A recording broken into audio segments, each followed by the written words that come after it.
और अगर आपकी कंपनी में इन्वेस्ट करते हैं और कल आप कॉलेज चले जाओ तो कंपनी कौन चलाएगा? क्या बात है।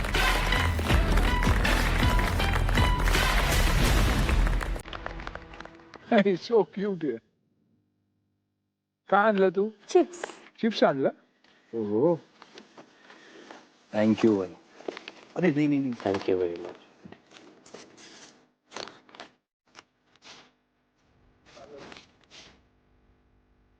नमस्ते सर, नमस्ते टाइकून. नमस्कार. हम दोनों भाई जलगांव के हैं और हमने मचाई पूरे महाराष्ट्र में तबाही. दो भाई दोनों तबाही. हेलो टाइकॉन्स, मेरा नाम है साई शिंपी. मैं सिर्फ 13 साल का. और मेरा नाम है दुर्गेश शिंपी. मैं 18 साल का हूँ. हम दोनों भाई जलगांव जिले के एरंडोल गांव में रहते. पर मेरे अंदर बचपन से बिजनेस का कीड़ा था.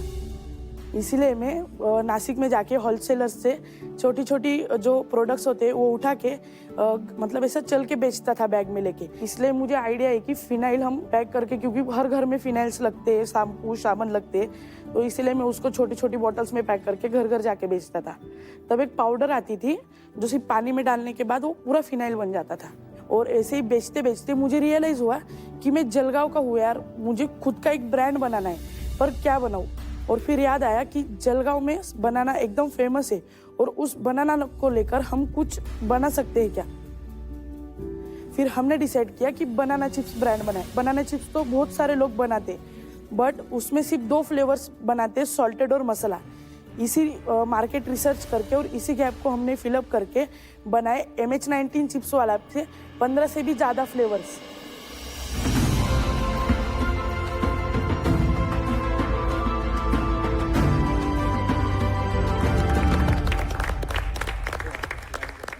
जैसे कि सॉल्टी, मसाला, ब्लैक पेपर, चीज, पानी पूरी.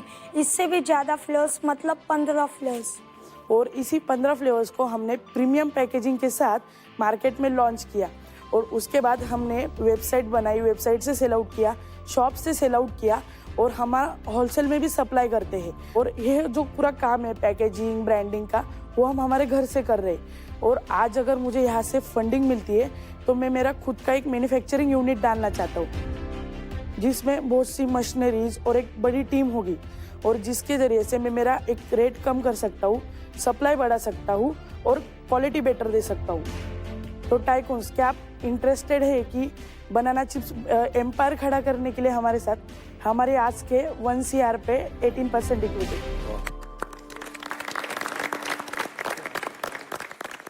मेरे लिए एक क्वेश्चन है आपके लिए. अपने नंबर्स बताइए. आपने पिछले महीने हाँ, कितना सेल किया बनाना चिप्स से? पिछले महीने हमने 4,20,000 सेल किया था, अमेजिंग. जिसमें हमारा 2 एग्जीबिशन लगा था. और ज़्यादा करके हमारा B2B चलता है, जिसमें हम लूज क्वांटिटी में भी सप्लाई करते हैं और हमारी पैकेजिंग में भी सप्लाई करते हैं. ये बनाते किधर हो? ये बनाते हम, मतलब अभी जो बनानास ले रहा हूँ मैं मैन्युफैक्चरर से रॉ में ले रहा हूँ. मतलब उसमें कोई नमक मसाला कुछ नहीं, सिर्फ सिंपल चिप्स ले रहा हूँ और उसमें मैं खुद मसाला वगैरह मिक्स करता हूँ. आप दोनों का फेवरेट फ्लेवर कौन सा है? हमारा चीज़ और पानी पूरी. चीज और पानी पूरी. पानी पूरी तो मिला है मुझे. Wow, yeah, it's crispy also. वो जो बियॉन्ड स्नैक वाले हैं, हाँ. उनके पास भी 6-7 फ्लेवर्स तो उनके पास भी हैं.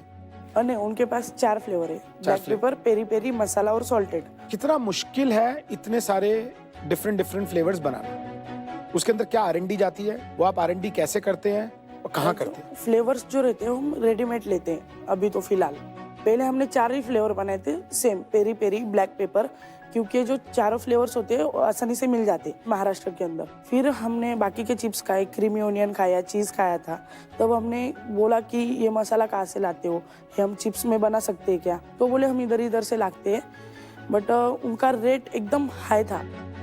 तो मैंने डायरेक्ट बड़े जो सप्लाई करते तो उनसे कांटेक्ट करने का मतलब नंबर निकाला इंटरनेट के थ्रू. और आपको उनको मैंने पूछा कि आपके पास कौन से फ्लेवर्स है. तो उन्होंने मुझे 30 फ्लेवर्स की लिस्ट बताई थी जो आप चिप्स में मिक्स कर सकते हो. तो हमने 15 फ्लेवर्स सिलेक्ट किए और उनसे मसाला मंगवा के हमने घर पे ट्राई किया कि खाने को कैसे लगता है. फ्रेंड्स को दिया, फैमिली को दिया, सबको पूछा कि कैसा है, चल सकता है क्या. इसकी प्राइस क्या होगी इस बाकी कॉम्पिटिटर्स के मुकाबले?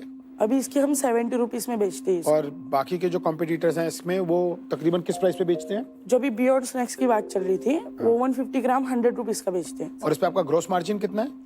ग्रॉस मार्जिन इस पे रहता है, अभी 46 का आता है, 37 रुपीज ग्रॉस मार्जिन, 27 रुपीज। 70 पे, तो 50% के आसपास। यस। अभी आप कस्टमर को बेचना चाहते हो, लेकिन आप बिजनेसेस को भी बेच रहे हो क्या? हाँ, बिजनेसेस को भी बेच रहे हैं जो उनकी प्राइवेट लेबलिंग करना चाहते हैं। Private labelling. हाँ, वो तो जो 4.5 लाख रुपए की सेल है, हाँ। उसमें से प्राइवेट लेबलिंग कितनी है और कस्टमर को कितना बेच रहे हो? कस्टमर को हम 40% बेचते हैं और प्राइवेट लेबलिंग 60%। और उनके मार्जिन क्या क्या हैं? जो हमारा जो प्राइवेट है वो हम मार्केट में 50 to 55 तक बेचते हैं होलसेल बल्क क्वांटिटी में, और कस्टमर को हम 70 to 80 रुपीज में बेचते हैं। आपने अपने कॉम्पिटिटर की मैपिंग अच्छी करी हुई है। यस। कॉम्पिटिटर के फ्लेवर्स क्या है, प्राइस पॉइंट्स क्या है। जानकारी। तो दुर्गेश, एक बात बताइए, आप जो ये नई फैक्ट्री लगाना चाह रहे हैं, जो आप मशीन लगाना चाह रहे हैं, हाँ। उसका क्या कॉस्ट आएगा? अराउंड 30 लाख to 35 लाख जा रही है। जगह और फैक्ट्री अलग? हाँ, जगह, फैक्ट्री और उसमें और और उसकी maintenance। कैपेसिटी क्या होगी? मतलब वो कितने चिप्स एक महीने में बना सकते 500 से 700 केजी पर डे चिप्स वो बना सकती है कैपेसिटी। और आप वो बेच पाओगे? आप कॉन्फिडेंट हो? यस मैम, अभी आप जितना बना रहे हो उतना सारा बेच पा रहे हो? पूरा बेच देता हूँ। एक महीने में कितने किलो चिप्स बेच लेते हैं अभी? 1.5 से 2 टन चिप्स बेच लेते हैं। एक महीने में? यस, लूज वाह। क्वांटिटी में। अगर ये फंडिंग मिल जाती है तो आप एक महीने में कितना बनाने की इच्छा रखते हैं? हर मंथ 5 से 10 टन का सेल्स हो, इसी टारगेट पे हम काम करेंगे। और ये जब 1 से 2 टन बना लेते हैं तो घर में कितना बचता है प्रॉफिट?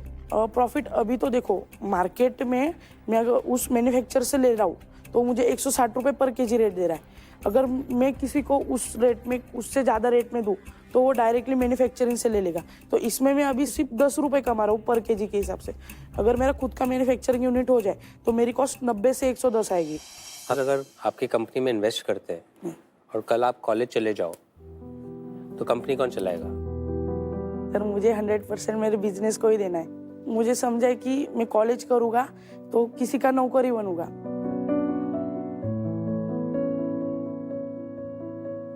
मुझे सैलरी कितनी भी हो बट मैं किसी का नौकरी बनूंगा। दोनों ही चीज करना चाहिए। हाँ, नहीं, मैं अभी 12th भी कर रहा हूँ साथ। एजुकेशन भी इम्पोर्टेंट रहता है। यस।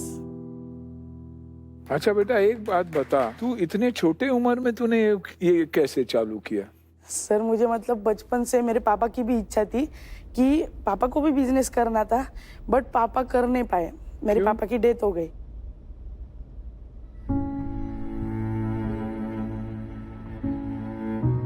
और फिर पापा को मुझे बिजनेसमैन बनाना था, तो मेरे मन में फिट हो गया था कि मुझे बिजनेस ही करना है आगे चल के। कितने बड़े थे आप? मैं तब 9 साल का था।